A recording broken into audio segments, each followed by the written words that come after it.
Well, ladies and gentlemen, I think Canada's Mark Carney is making a very dangerous bet against Donald Trump. And it has almost nothing to do with whether you think tariffs are good or bad. Carney is essentially betting that Canada can absorb a trade fight with the U.S. long enough to make Trump back down. I think that's a hell of a gamble because as of Saturday morning, the threat became real.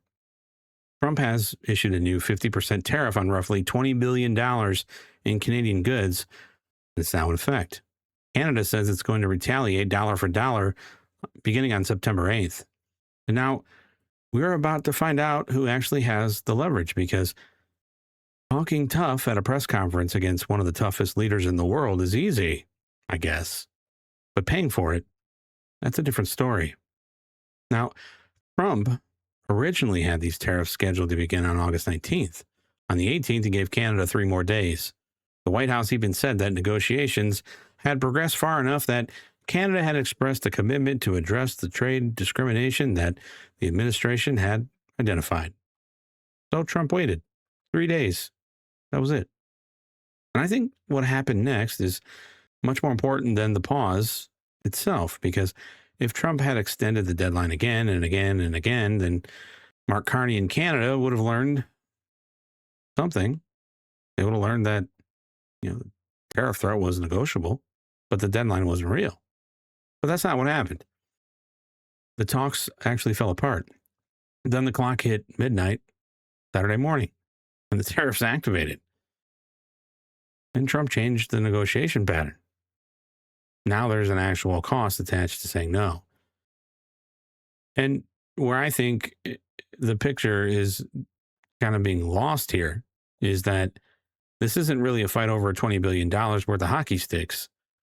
Okay. There's no cheese, clothing, furniture, or beer, or whatever individual product that, that makes the funniest headline. This is a fight over access to the U.S. market. Now, if you look at the imbalance in 2025, about 72% of Canadian merchandise exports went to the U.S. Think about that. 72 out of every $10, or 7 out of every $10 in Canadian merchandise comes to our market. Now, does America depend on Canada too? Sure. We have enormous integrated supply chains. Canada gives us energy, raw materials.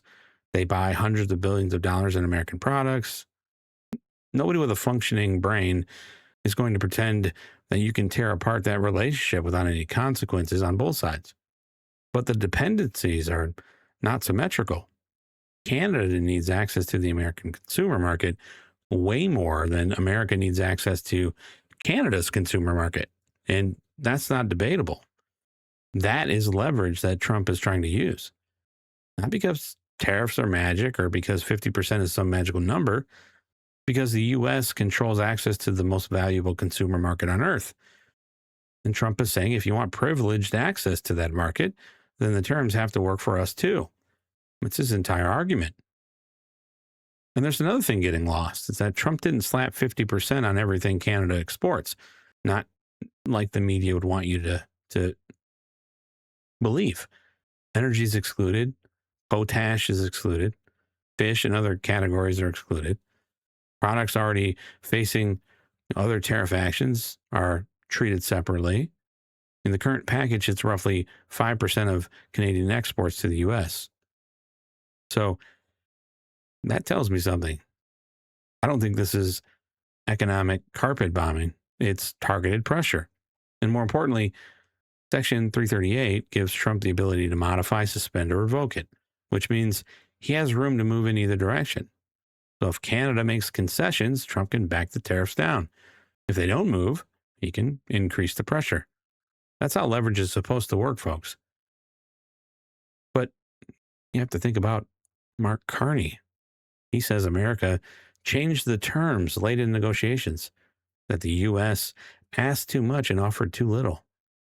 Then he pulled his negotiators back to Ottawa.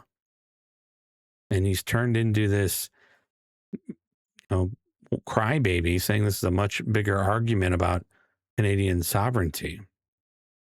Now, politically, I understand exactly what he's trying to do. You're the PM of Canada. You can't walk in front of your country and say, hey, I'm a chicken shit wimp, and Donald Trump smacked the hell out of me at the negotiating table. So we gave him what he wanted. So he's trying to change the battlefield. Trump wants this to be about trade discrimination and access to the American market. Carney wants this to be about Canadians thinking, American sovereignty, national pride, and standing up to Donald Trump. It's smart, I guess. But look, smart politics and smart economics aren't always the same, Mark. Okay. And Carney also has admitted something that's pretty important to this. Canada's retaliation is going to raise costs and reduce choices for all Canadians. And I think that's pretty obvious. That's what tariffs are supposed to do. But that applies also to the US, okay? And that's where I think every one of us need to stop saying stupid shit just because we're defending Trump. Okay, Canada doesn't show up at the American border and hand Donald Trump a giant 50% check because the importers are going to have to pay the duty and American companies are going to have to absorb it. And they have the choice of they're going to, pass that down to their consumers. They can make some changes like suppliers or renegotiate prices, but ultimately there's 100 ways that the cost can move through our economy. But yes, there is an economic risk here in the US. I don't have a problem saying that because my support for using tariffs is based on what they accomplish. It's not simply the fact that Trump imposed them. Because tariffs are a weapon. And if you're going to use the weapon, you have to have a target and an objective. And in this case, the objective is pretty simple. Did Canada remove the practices the U.S. says that discriminate against our products? Did American dairy farmers get better access? Did our alcohol producers get fair treatment? What about our manufacturers? They get better terms? Did Americans get something meaningful in exchange for access to the market? If the answer is yes, then Trump's strategy worked. Period. End of story. But if 6 months from now everybody's still paying tariffs and Canada hasn't changed anything, American businessmen are eating higher costs and Canadian businessmen are eating higher costs, and everybody is patting themselves on the back for being tough, then we didn't accomplish much. Okay, that's just a trade war.